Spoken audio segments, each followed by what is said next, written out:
Velkommen til Economic. Economic er et økonomistyringssystem, som elever inden for handel- og kontoruddannelsen får brug for til deres USF-fag, og alle elever med erhvervsøkonomi får brug for det. Det vi behandler i denne del af Economic, det er det, der svarer til niveau C i erhvervsøkonomi. Vi starter med at oprette på demo-udgaven, som Rhythmos har købt. Klikker på linket, og så kommer I ind på demoen, hvor der står velkommen til studerende på Rhythmos Handelsskole. Vi scroller ned, og du vælger service- og handelsvirksomhed. Virksomhedsnavnet er Café 1000 Fod, da det er denne virksomhed, vi arbejder ud fra ved hjælp af SysTimes opgave til økonomistyring. Du skriver dit navn. Du skriver et telefonnummer. Det er lige meget hvilket nummer du bruger, da de aldrig ringer dig op. Mailen er det vigtigt, at du åbner en, du kan åbne med det samme. Gmail skal man være opmærksom på. Den mail, du modtager fra Economic, lander tit nede i noget spam-mail eller noget andre mail. Så der skal du lige kigge grundigt og være tålmodig. Jeg skriver min mailadresse her. Vi krydser af. Vi trykker på prøv Economic nu.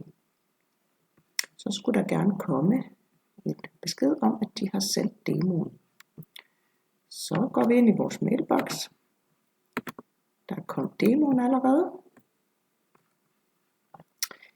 Jeg skriver koden ned, den skal jeg bruge en enkelt gang eller to lige til at starte med, inden jeg får den ændret.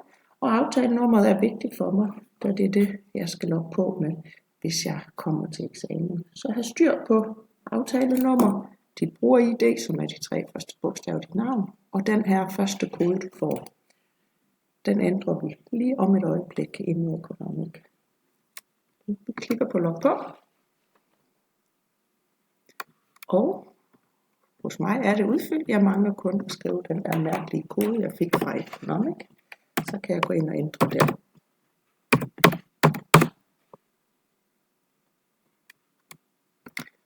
Og der var lige en fejlindtastning. Vi prøver lige igen.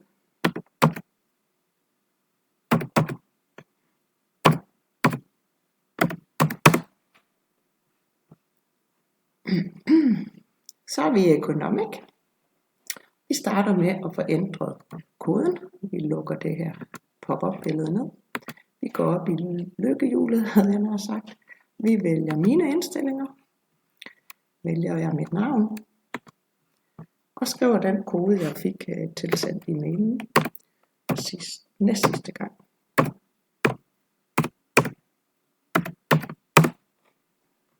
Og nu kan jeg så gå ind og skrive en kode, som jeg bedre kan huske.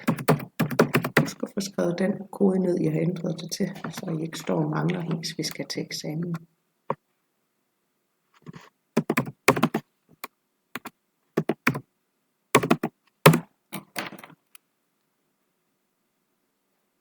Sådan. Ja, det første vi skal gøre for at bruge Economic er, at vi skal oprette et regnskabsår, ellers så har vi ikke noget at registrere nogle poster i. Så vi starter med at gå op i vores hjul igen, og så siger vi alle indstillinger. Ude i venstre side vælger vi regnskab, og vi vælger regnskabsår. Og det er sådan, når vi arbejder i Economic, så gemmer jeg altid det år, vi er i gang med til vores eksamensår. Så for de elever, der følger med i erhvervsøkonomi, der gemmer vi det nuværende år 2017. Så vi siger, at vi kan bruge regnskabsåret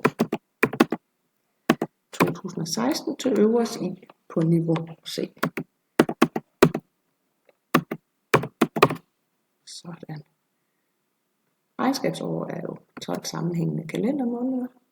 Så nu har vi oprettet fra den 1. januar 16 til 31. 12. 16. Tak for det. Næste videoklip laver jeg en lille optagelse, hvor vi går i gang med opgave 10.6a fra SysTime. Hej hej.